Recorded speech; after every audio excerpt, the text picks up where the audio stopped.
다음은 이승복 의원님 질의해 주시면 고맙겠습니다. 볕 잘 드는 시냇가 양천의 이승복입니다. 서울시 교통 문제를 해결하기 위해서 늘 애쓰시는 공직자 여러분들께 깊은 감사드리면서 본 의원 질문 드리겠습니다. 그리고 제가 질문드리기 전에 건의를 분명히 틈날 때마다 말씀드리는데 저는 어제 이 책자를 어제 아침에 받았습니다. 이렇게 항상 조급하게 보고가 올라오는 게 저는 좀 불편하고요. 안 볼 거거나 대충 볼 거라고 생각하고 보고해 주지 마시고, 이게 제가 힘들어요. 그래서 어제 샅샅이 다 봤는데 다음부터는 꼭 한 3일 전쯤이라도 좀 주셨으면 좋겠습니다. 예, 그렇게 하겠습니다. 예. 세 번째입니다.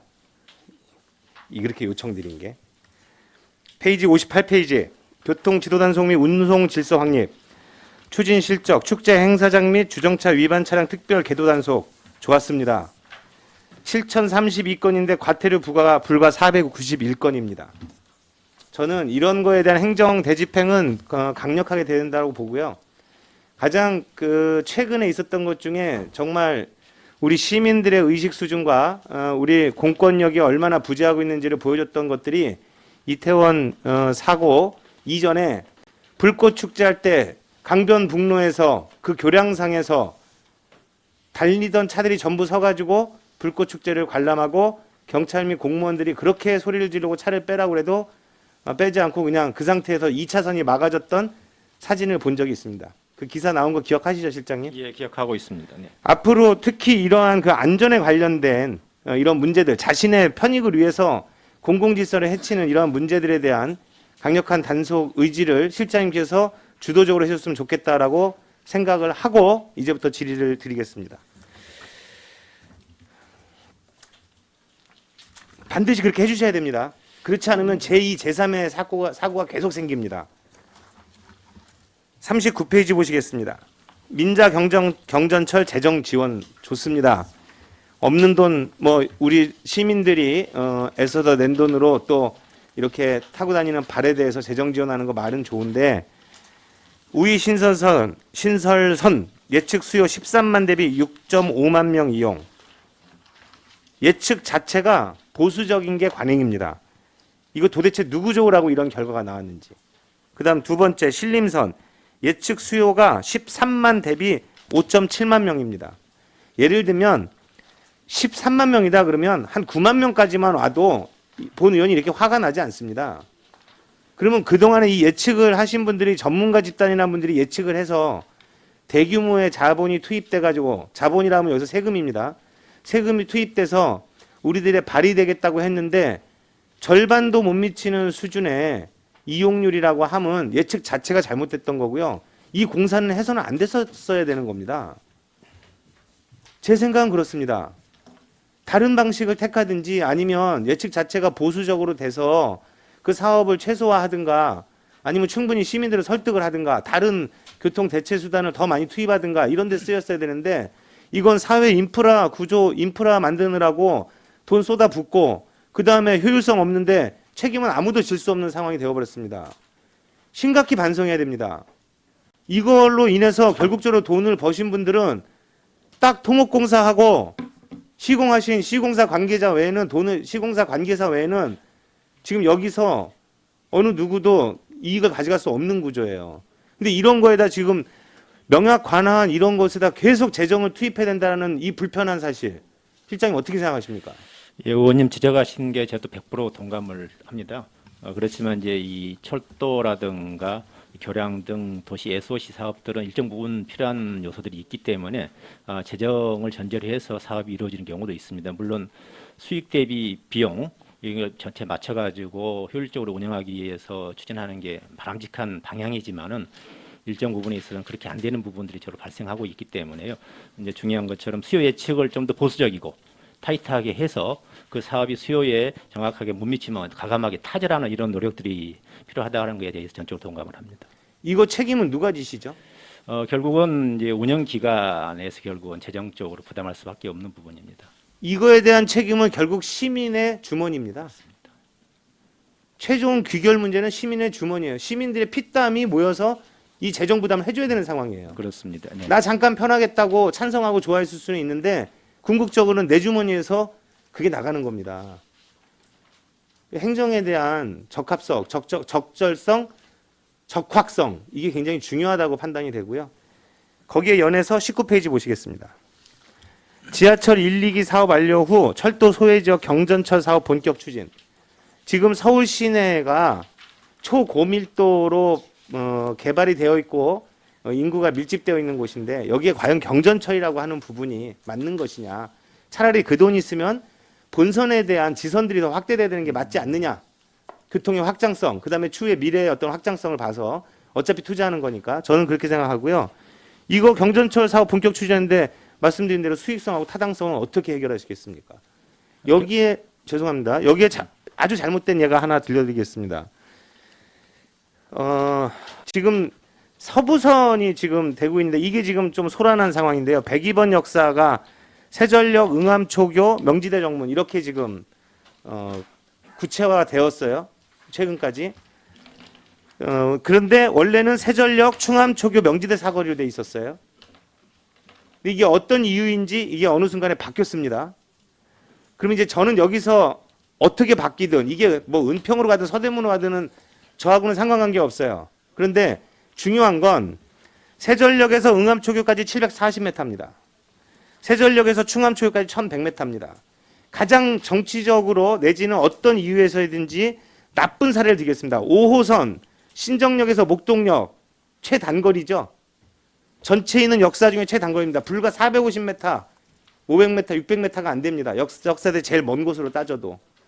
이런 말도 안 되는 역사의 위치, 섰다가 출발하자마자 바로 서야 되는 일, 그리고 그 역까지 오기까지 특정한 버스를 타고 와야 된다는 이 불편한 사실, 알고도 우리의 어떤 보이지 않는 힘에 의해서 움직였습니다.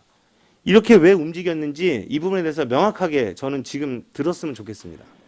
예, 뭐 그 서부선 배기 정거장과 관련해서는 여러 의원님들도 지적이 있으셨고 또 언론도 지적이 있었고 말씀들이 많이 있으신데요. 저희의 기본 입장과 규정은 바뀐 것은 없습니다. 2008년도에 처음으로 서울시 도시철도망 구축 계획을 수립하면서부터 배기 정거장은 당초 응암초교 쪽에 위치가 해돼 있었고요. 그 이후에 5년 단위로 저희가 이 계획을 리뉴얼하면서 두 번을 더 추가했습니다만 그 이후에도 바뀐 적은 없이 그 위치에 있습니다. 이 때문에 말씀드리지만은 그 내용은 바뀐 적은 없는데 단지 이제 현지에서 일부 아마 그 잘못된 그 데이터를 가지고서 그 위치가 당초에 명지대 사거리 쪽이다라고 얘기하시는 부분인데요. 그 부분은 저희 교통실 서울시의 입장은 명확하게 당초 계획대로 그 위치에 있다고 말씀을 드리겠습니다. 그러면 이렇게 근거리에다가 역을 이게 버스 정류장 거리밖에 안 돼. 버스 정류장 500m잖아요. 네. 전철역 기본이 1.5km. 가로수마다 거리가 7m. 그런데 그게 무시돼 가지고 한 절반 정도 되는 이 거리에 여기 설치된다는 게 그럼 과연 거리상으로 보면 의원님 지적하신 것처럼 너무 단거리이기 때문에 합리적이지 않습니다. 무슨 얘기냐면 도시철도의 역 간의 거리는 원칙적으로 1km를 기준으로 하고 있습니다. 1km를 오버되는 전제를 하고 있는데 물론 그 이내로 들어온 것도 있습니다만 그런데 이 노선 같은 경우에도 처음에 설계할 때 여기 위치들을 명확하게 잡아서 정리를 했고 거기에 맞춰서 수요를 잡았기 때문에 그 여기 위치가 물론 이제 1km 미만에 들기 때문에 아까 버스 정지 정도밖에 안 되지 않느냐 하지만 그 당시에 볼 때는 그 위치가 수요가 가장 많다라고 판단한 것 같습니다. 그 당시라면 20년 전인데요. 2008년도. 2008년도. 네네. 그러면 지금으로부터 15년 전이라고. 15년 전에 하고 지금 그 구조가 바뀌었으면 당연히 좀 유연하게 움직여야 되는 거 아닌가요? 근데 그게 저희도 그렇게 판단하고 싶은데 굉장히 어렵습니다. 그 예. 부분이 이미 그 당시에 그 역으로 고시가 되어 있어서 이해관계와 기대를 가지고 있는 분들이 많은데 도시계획의 변화와 도로의 선형을 바뀌었다고 해서 위치를 변경해 버리면은 그 당시에 갖고 있던 그분들, 그다음에 새로 들어오려고 하는 위치와의 어떤 갈등이 발생하기 때문에 가능하면 도시철도 계획은 당초 발표된 대로 많이 갑니다. 예. 이 부분에 대한 구체적인 그동안에 그 추진되었던 경과들 자료 보고 부탁드립니다. 보고 바랍니다. 네, 죄송합니다. 못 들었습니다. 다른 분이 들으셨기 때문에 다른 거 질문하겠습니다. 지하철 심야 연장 운행 재개 8페이지 보시겠습니다. 네. 05시 30분에서 24시까지였는데 05시 30분에서 2길 1시간 2길 01시까지로 연장이 됐는데요. 이게 지금 우리가 운행을 안 해서 그렇지 사실 우리 서울시의 자회사인 교통공사 입장에서는 교통공사에 일하는 분의 입장입니다. 교통공사의 입장이 아닙니다. 근무자, 그 다음에 차량, 그 다음에 각종 기기류에 대한 피로도는 어떻게 해결할 것인지, 그 다음에 정비시간 축소로 인한 안전운행의 문제점 어떻게 하시려고 이렇게 정책을 만드신 건지, 그 다음에 이렇게 돼가지고 점점 더 문제가 되는 재정 적자, 이거에 대한 재원은 어떻게 할 건지, 그 다음에 왜 직원들한테 계속 이런 식의 희생을 강요를 할 수밖에 없는 건지, 이거에 대해서 명확하게 좀 답변 부탁드리겠습니다. 예, 먼저 심야 연장을 재개할 수밖에 없는 이유를 간략히 말씀드리면요. 심야 지하철 연장이 1시까지 된 게 2002년도부터로 기억을 합니다. 그래서 계속 운영해 오다가 2020년도 코로나가 활성화되면서 거리 두기를 하다 보니까 지하철이 12시로 심야 연장이 중단이 됐었습니다. 그러다가 이제 코로나가 풀리고 심야에 이동하는 인구가 많이 늘어나다 보니까 대중교통력 보완 차원에서 다시 재개를 한 겁니다. 그런 측면이다 보니까 일부 의원님 제가 하신 것처럼 지하철 운영 기관 입장에서는 우선 첫 번째 안전 문제를 많이 지적을 합니다. 밤 12시에 예를 들어서 1시에 영업이 끝나면은 이게 차고까지 들어가는 시간이 또 있습니다. 거기서 정비하고 새벽에 또 출발하기 위해서 미리 또 워밍업하는 시간이 있습니다. 그럼 실제 정비한 시간이 2시간, 3시간도 안 되는 이런 굉장히 촉박한 시간을 가지고 있다 보니까 안전 문제에 대한 지적이 가장 크게 나오고요.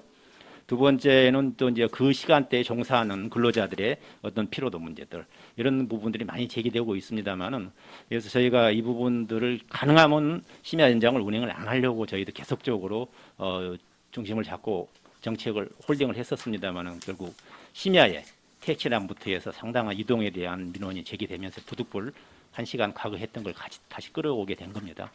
그래서 이런 과정에서 지하철 공사 노조하고도 충분히 협의를 했고 서로 합의서를 같이 작성을 해서 해왔다고 말씀을 드리겠습니다. 지금 교통공사의 적자 문제가 심각한데 사실은 단위면 단위수록 원가는 적자는 더 눈덩이처럼 불어납니다. 근데 이런 부분들에 대해서 뭐 간편을 한다거나 이런 형태로 해가지고 적자를 좀 줄일 생각을 해야 되는데, 무조건 그냥 세금 가지고 그냥 막 보전해주고, 굳이 심야 시간대 많이 필요 없는데도 불구하고 배차 시간 유지해야 되고, 이러한 고정관념에서는 좀 탈피되는 것이 이 시대에 맞지 않느냐라는 그런 생각을 가지고 본 의원 질문을 마치겠습니다. 고맙습니다. 예, 감사합니다.